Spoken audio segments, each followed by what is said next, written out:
Ashley Quick, who is our presenter today, and Ashley is a part of the Project Success team here. Your district may have worked with her previously, and we're so glad that we can share these office hours with you today. Ashley? Thank you, Mary. So, as Mary mentioned, today's discussion is going to be around writing IEP goals aligned to grade level content connectors. And this is a follow-up session to the recorded webinar that was released a couple weeks ago.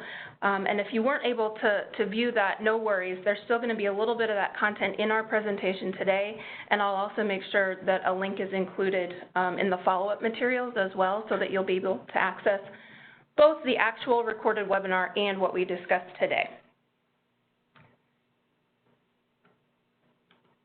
So before we get into all the things, I wanted to make this point, especially about this topic of IEP goals, because this might be one of the things that we get the most questions about here at Project Success, and it's really tricky for us sometimes to give answers because truly, as it says here, writing IEP goals is as much an art as it is a science. So much depends on individual students, individual districts, policies, prior situation. Like, there's just so much that goes into it. So the things that we talk about today are based in evidence-based practice, best practice, and are generally, accepted ways of doing things and things like that. But if there's something that you have heard from an administrator or from some other situation that isn't in alignment with what we've talked about today, definitely we'll make sure we'll work together to clarify for you, because I don't want you to, one, I don't want you to leave here even more confused than you were before we started, but two, I don't want to tell you anything that in your particular case ends up not being correct. So just keep in mind it's an art as much as a science, and if there is any conflicting information, please let me know and we'll make sure to get it straightened out. As always, we want to briefly remind you of the presence of the Indiana Resource Network, of which Project Success is a part. We do our part, and I'll talk about this here in a minute, but we do our part to support administrators and teachers of students with more significant needs. But these resource centers that are represented here on these icons, they all do different things and offer different services and supports in order to help students and then teachers and administrators of students with disabilities. So if you're stuck on a problem and it doesn't necessarily have to do specifically with students with significant needs, but you're looking for some help in another area, definitely check out the Indiana Resource Network. So Project Success, as I mentioned, we focus our efforts on supporting teachers and administrators of students with significant needs. And we do that by really targeting a few specific topics, first and foremost being equity and inclusion of students with significant disabilities. That's the foundation for really everything that we do moving beyond that. We'll talk about content connectors, which are the alternate standards, unpacking those content connectors to provide access to those students, and then what do we do with these standards once we've unpacked them and we know they exist. We can work on curriculum mapping and lesson planning so that teachers can be making those content connectors and the content within them accessible to their students. We also branch out and look at formative assessment and what that looks like for students with significant needs. And even more so lately, we have been branching out on the online side of things. We have our paraprofessional courses that are offered through our Pepper platform. And then we also have online professional development for administrators through our Playbook platform. All of that information can be found on our website. There's a link there at the bottom of this slide, projectsuccessindiana.com. And you can also learn more about Project Success by clicking on the YouTube link that's under that screenshot there. That's just a short video that tells a little bit about Project Success. Surely you know about us because you're here, but if, again, like Mary said, if you're going to be sharing this with someone else, that might be a good resource for them. I also wanted to call out specifically the Indiana IEP Resource Center. They have been a great help to Project Success, a great collaborator in terms of working on all topics related to goal writing and students with significant needs. So if there is something specific to goal writing that you're looking for additional assistance with, definitely am pointing you to the Indiana IEP Resource Center. You can see there in that list, they work on all sorts of things related to goals and not related to goals. You know that they go beyond that as well. But their website is listed as well, and they also have sort of a short video where you can learn more about the work that they do. Okay, so let's get started. Important.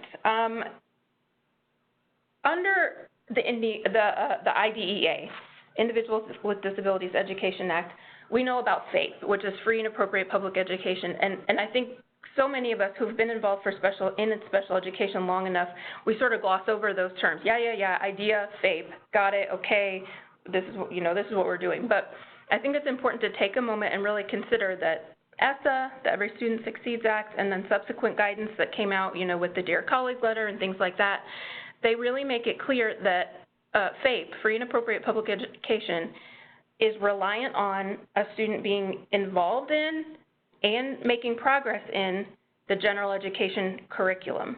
That doesn't mean that it's going to be at the same level as their non-disabled peers, at the same pace as their non-disabled peers, using the same materials and strategies as their non-disabled peers, but those students with significant needs, really any student with a disability, but of course my focus today is students with significant needs, they have the right to be exposed to and participate in the curriculum that is taking place in the general education setting.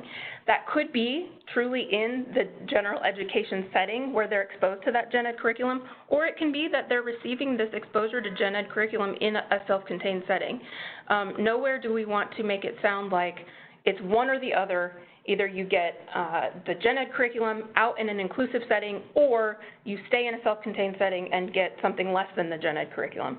There's really, truly a continuum of services and a continuum of sort of who, what, when, where, how, all of this can take place. So given that, when we're talking specifically about IEP goals, the focus of what we want to think about for IEP goals is going to be how can this student better access and participate in what's going on in the general education curriculum, and then also looking at that independence piece. So in the beginning, it may be that there's very little independence going on, but they are accessing the curriculum. And then as we move forward, we want to see that level of independence increase and therefore that level of participation as well. So with the IEP goals then, when they're well written, they're going to address deficits that we've identified, that after intervention, so we're going to be providing them instruction, specially designed instruction and services and support.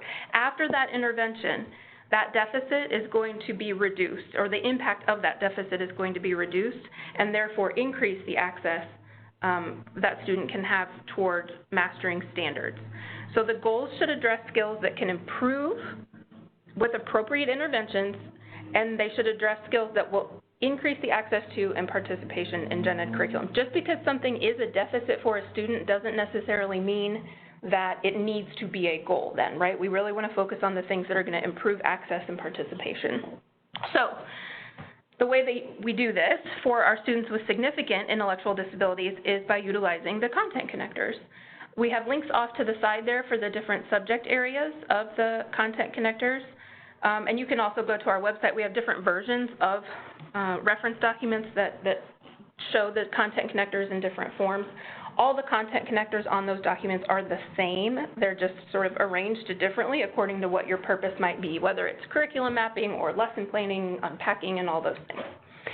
So just to sort of point out and remind everyone, content connectors are not meant to be easier versions of the Indiana academic standards. They truly are meant to be a condensed version of the Indiana academic standards, such that we're taking out what we can, where we can, that isn't as relevant to students mastering sort of these learning targets at each grade level. But again, they're not meant to be easier. So I think sometimes that's a roadblock in people's minds. They look at these content connectors, they think, these are still so hard, they're supposed to be easier, what are we doing here? They're not supposed to be easier, but with that being said, because they're not meant to be easier necessarily, there is still some work that's going to need to be done to make them intellectually accessible to our students with significant intellectual disabilities, and that's really where the unpacking comes in. So for those of you who have worked with Project Success before or have found our unpacking materials and previous webinars and things like that, this will look familiar to you, but wanted to briefly bring it up again now in the context of IEP goals. So when we're unpacking a content connector, we're going to start with a grade level content connector. Just because a student is functioning below grade level doesn't mean that we're going to start at a content connector that is aligned to their current ability level, because that doesn't really serve the purpose for us, right? What we want to be doing is breaking down the thing that is already hard, the thing that we're aiming for, the grade level content connector, and then break that down into all the different skills that are required and sort of associated with whatever's going on in that content connector.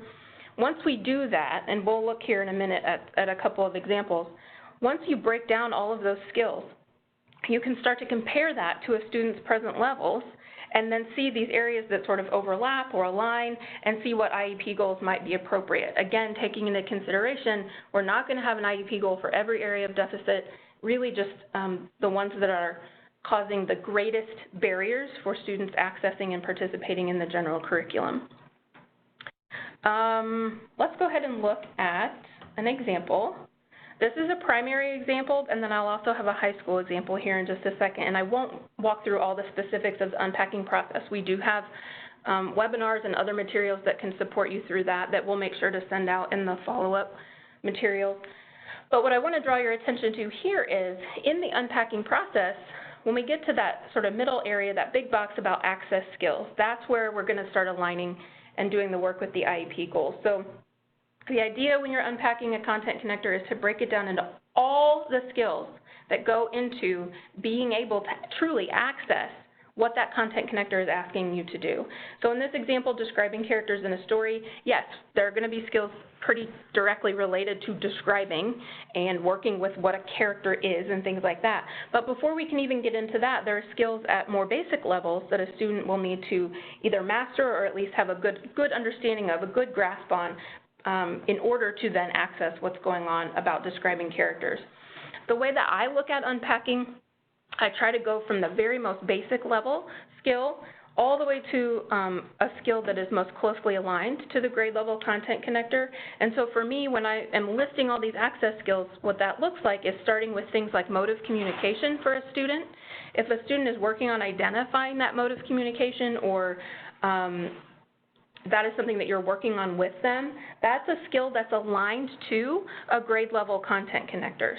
Not to say that working on mode of communication means you're instructing in the content of a grade level content connector, but when you work on a mode of communication, you're working on a skill that's going to allow that student to access the content in the content connector. Listening and attending to instruction in text, that's another pretty basic one that applies to most all academic content connectors. And then it gets a little more, it starts inching a little bit closer to what the content connector is actually asking. For instance, knowing the difference between people and objects. That might be, the level that the student is at. And since we're talking about characters, we need to be able to differentiate between, that a character is typically a person and things like that. All the way down to then being able to describe the character by stating a trait, motivation, or feeling. So again, and this, I should say too, this template is by no means exhaustive. There are other access skills that could be included there. There's no right or wrong way to do this, really. So if there's something else you think of and it's not listed here, that doesn't mean that it's incorrect.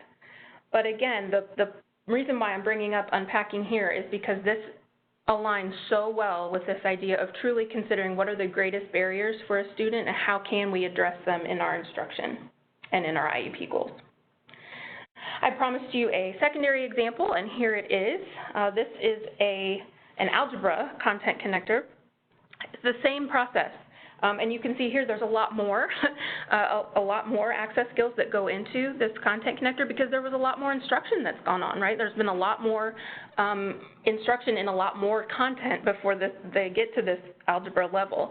So there's a lot more access points where a student may be able to plug in, yes, I can do basic operations, and now I need to try reading a graph or plotting points on a graph or whatever. These access skills aren't necessarily in order of first do this, then do this, then do this. So you can skip around. You don't absolutely have to follow sort of the flow of the access skills, but again, this gives you a good idea of what would be things to look at in including an IEP goal. Now, I will say something like,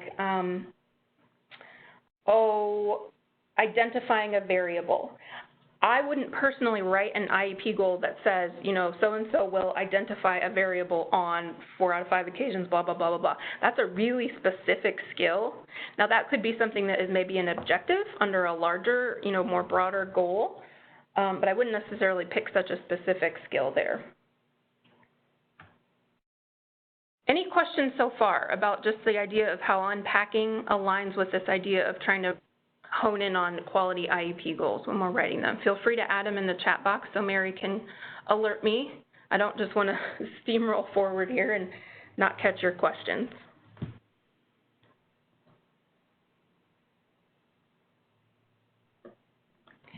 Okay. Well, if anything comes up, definitely don't even wait for me to ask for questions. Just type it in the box and Mary will let me know when there's a good time to get to it. So the next part of this then is just considering in general some ideas about the IEP process.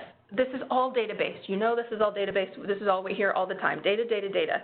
But a point that I wanted to make here is that the data has to be meaningful, right? It's not just we're taking all this data because we know we're supposed to take data. It's not going to do you any good if it's not giving you the information you need. So thinking about the cycle of present levels, truly getting good detailed information about what a student is capable of, what their challenges are, what their barriers are to accessing the curriculum, that's going to lead into what we've been talking about how to identify these good measurable annual goals. And then once those goals have been set, of course, we progress monitor them. We want the student to be making progress. We don't want to set a goal that's so difficult that we don't see any progress being made. That's not the point of this either. And then through that progress monitoring, we're constantly getting new and refreshed data that then sort of informs the student's current present level. So it is truly a cycle there.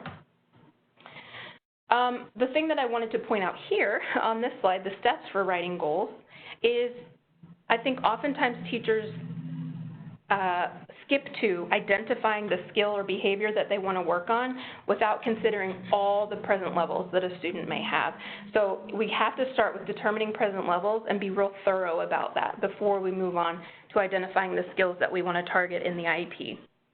And then, of course, once you have that skill or behavior identified that you want to target, you'll figure out under what conditions you want that to happen. How are we going to know when that goal has been mastered? That's going to be different for every student. You may have 2 students on your caseload that have the same or very similar skill they're working on, but the mastery criteria for them will be very different depending on, again, what their abilities and challenges are. Of course, you'll also be figuring out what's the best data collection method, and I really encourage teachers to think about that data collection method before they write the IEP goal or as they're writing that IEP goal, because once the goal is actually written and then you start trying to take data on it and you realize, oh, wait, that's not how I wanted that to go. I actually need it to be, you know, this format, or this would be a better method. Then you'll have to go back and rewrite the goal, right, and that's a big pain. So just sort of a tip is to be thinking about that data collection method before or during the writing process of the IEP goal. I did include this chart in here again just as a reference. I think it's a pretty helpful reference for visual people to see clearly what's going on here, the different pieces in a goal like that. So I won't, review this in any great detail. It's in the webinar and it's there for you to see, but I just wanted it to be there again as a reference. A few additional resources I wanted to make available and sort of point out to everyone. The Project Success Goal Writing Template is available through this link here, which this PowerPoint will be available to you on our website as well as in the email that we send as a follow-up. So anything you see that's a hyperlink goes directly to whatever the resource is. So our goal writing template is there. The nice thing about the goal writing template is that it includes a lot of the things that we talked about in that unpacking, the unpacking form and the goal writing form, they go together.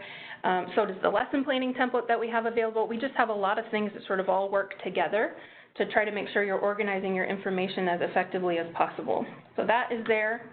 And then I also wanted to make sure people knew about some upcoming IEPRC workshops. So the Indiana IEP Resource Center has a couple of trainings coming up in February and March. I am hoping to make it to one of these to get that information myself. The first ones are in mid-February. You'll see the information there, and I have the registration links. But they're going to focus on how standards-aligned goals, which is what we're talking about here, aligns with specially designed instruction, because that's really the how of how you're going to address what you've written out to be goals for a student, right, is the specially designed instruction. So those are half-day sessions that you'll see there. And then as a follow-up, there's going to be a work session in March at the Indiana IEP Resource Center. You can participate in person or virtually, and I have all those links listed there. You, of course, can get additional information from the IEPRC website by going there, which I included their link earlier in this presentation. So hopefully that gives you some additional resources there and training opportunities related to goals. And then I wanted to point out just a few additional resources in general that you can refer back to. So this book, Data Without Tears, is a really great resource where we pull a lot of the material that we work with ourselves, as far as, again, when I was talking earlier about taking data that actually means something and that aligns closely to these goals that you're writing. The Indiana Department of Education also has a couple of good, quick references for people, maybe new teachers or teachers who need a refresher. They've got the IDOE has a short share tips video, which is literally, I think, less than 5 minutes long. And then this coffee talk video is, I want to say, maybe around 20 minutes long. Specifically, we're talking about goals. And then the IEPRC also has a goals development checklist there that you can check out via that link. Another good resource. I just wanted to dump as much as I could in here in one place so that you didn't have to go to 17 different places to find what you might be looking for. So with that, we're back to where we started with questions and answers, and that I am more than happy to take any questions that you guys might have, with the sort of asterisk caveat that I may not have the answer. I may have to go look for it, or it may not be exactly what's needed in your situation. So but I'm more than happy to provide support at this time. So if there are any questions, please either, if you're able to unmute yourself, feel free to do that, or type it in the chat box. If you don't think of it right now and you think about it after the fact, I think Mary said this earlier, you can absolutely email us and we can get back to you that way. And if you do it, today, if you email us later today or even tomorrow, probably we'll be able to include the answer in our follow-up email.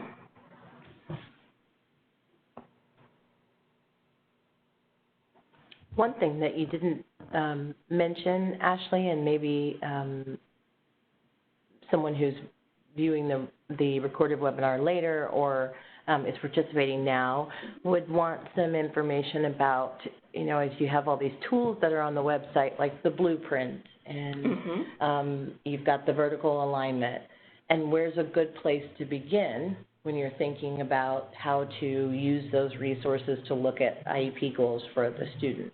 Absolutely. So I even thought about including some of the other Content Connector resource documents that we have in this presentation, and then I didn't want to confuse people with it, because I knew I wouldn't be able to explain myself well enough to talk about all the different versions. But here's what I would say. So we have 3 different versions on our website. One compares the Indiana academic standards to the Content Connectors in a particular grade level in a particular subject area. That's great for knowing what exactly is going on in the gen ed classroom, and then how does the Content Connector align to that. So that's some good information that will give you context when you're thinking about writing IEP goals. Another version that we have available of the Content Connector documents is the vertical alignment, which shows a progression across several grade levels of how the Content Connectors sort of change and build on each other. That can be very useful if you look at a grade level Content Connector on that vertical alignment and then back up a grade level or 2 or 3 to see what are the skills that were targeted in those grade levels, the prior grade levels, to then build up to the current grade level. It's not exactly the same thing as Unpacking, which is why I didn't include it in this presentation. I didn't want to start kind of getting our wires crossed. But it is a good way just for thinking through things, to get some information on, well, okay, if I know I'm in, this student is in 8th grade, they're supposed to be working on X kind of skill in this Content Connector, let me find it on the vertical alignment and then back up to 7th grade, 6th grade, 5th grade, 4th grade, wherever, to see the skills that sort of align to what's going on currently in that 8th grade Content Connector. That is absolutely a way that you can sort of inform yourself on the kinds of skills that may be required either to target in an IEP goal or in your instruction.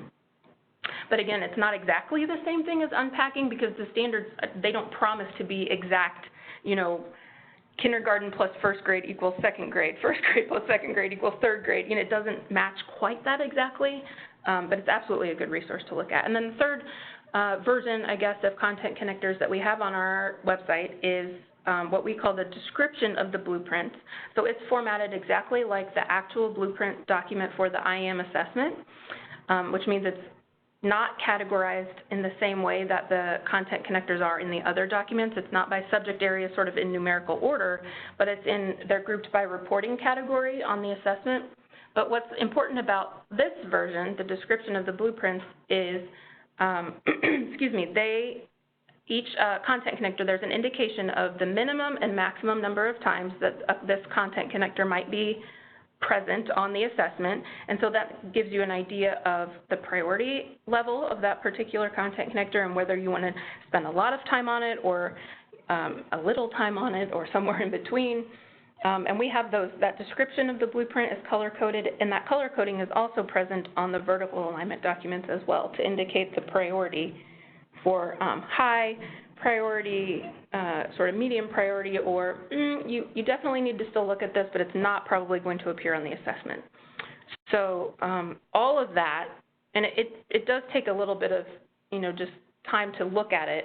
Some people respond really well to one version, some people respond well to a different version, but it's all good information to sort of base your, some of your goal writing decisions on.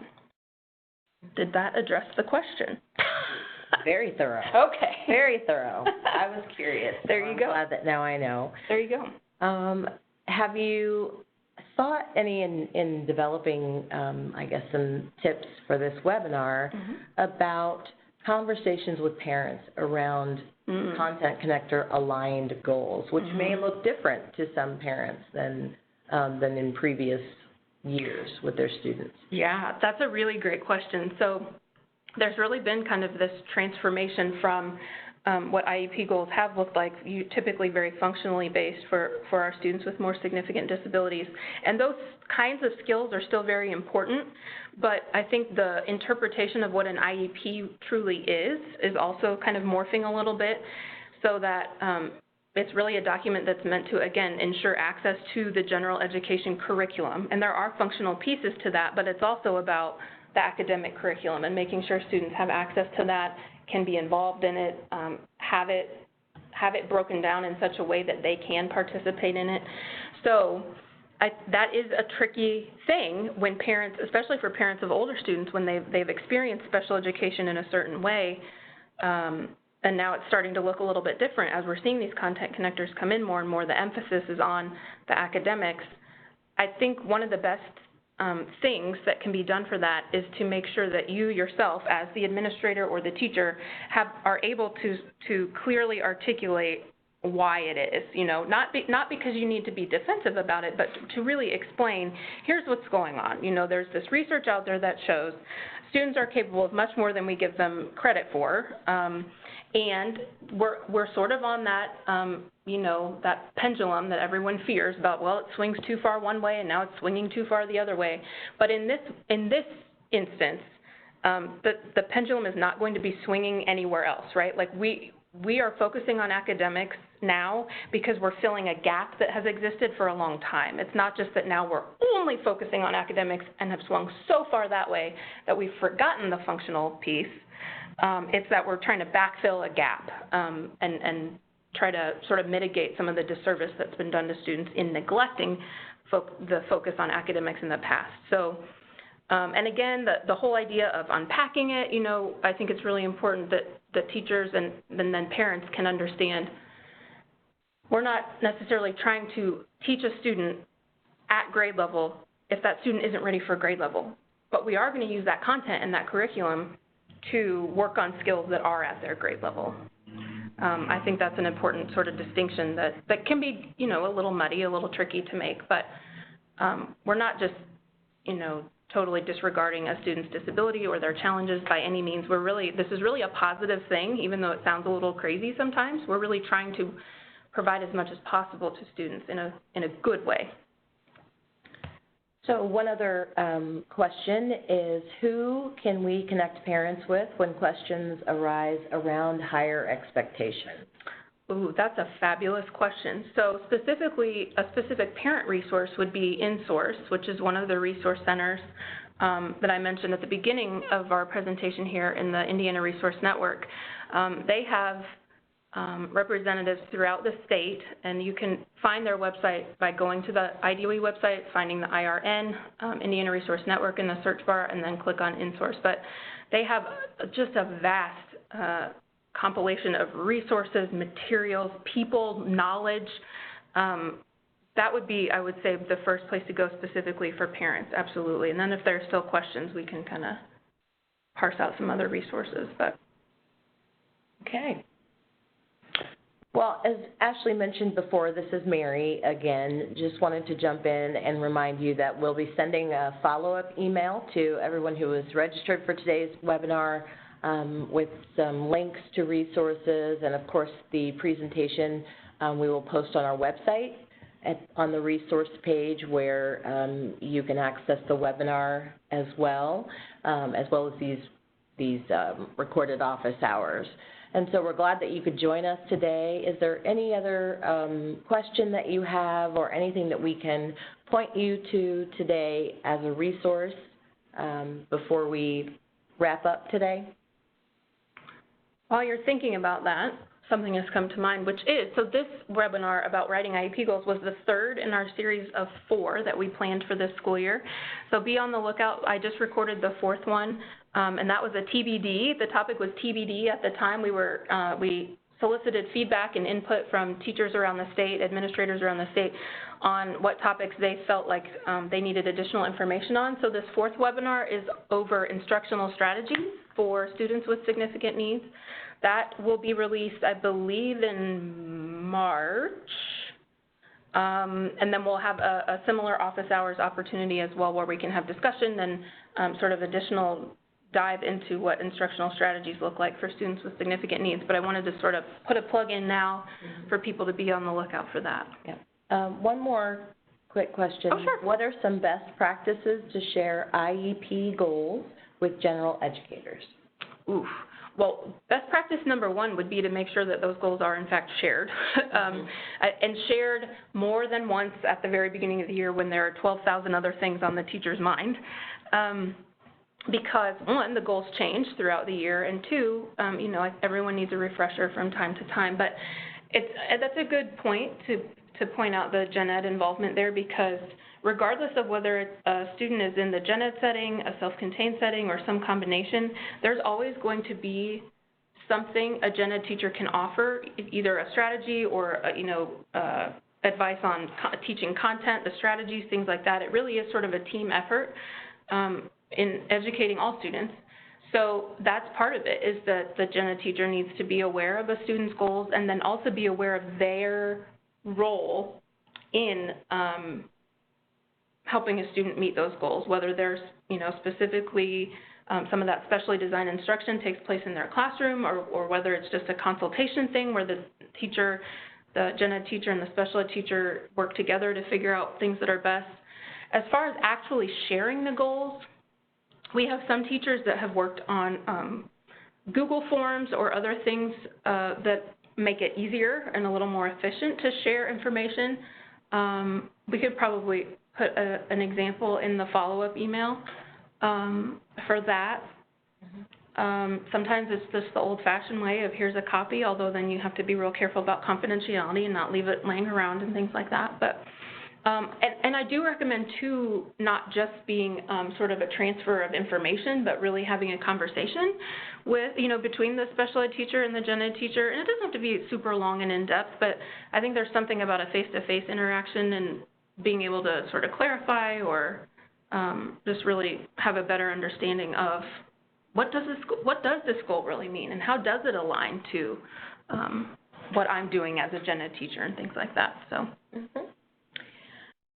Well, I think that, you know, this has been really enlightening for me, and I hope that that our callers today have been able to get some information and get a better understanding of even beyond the content that was presented in the webinar. We always want to provide excellent quality resources and provide whatever supports are needed to deepen that learning and understanding of the concepts that we're presenting.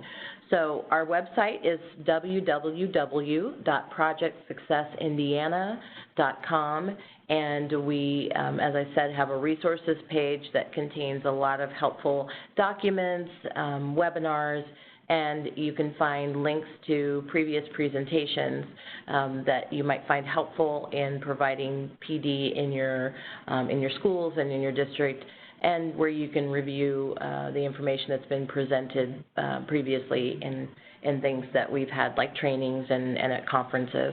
So we're glad that you were able to join us today. If you would like to contact Ashley and ask questions offline, I provided her email in the chat box, and as you can see on your screen right now are the other email addresses for the folks on this team. From our website, you can also contact us, and it will submit a form that comes directly to us so that we can also answer questions that you might have. Thank you for joining us again, and we look forward to working with you and supporting your work with students in the future.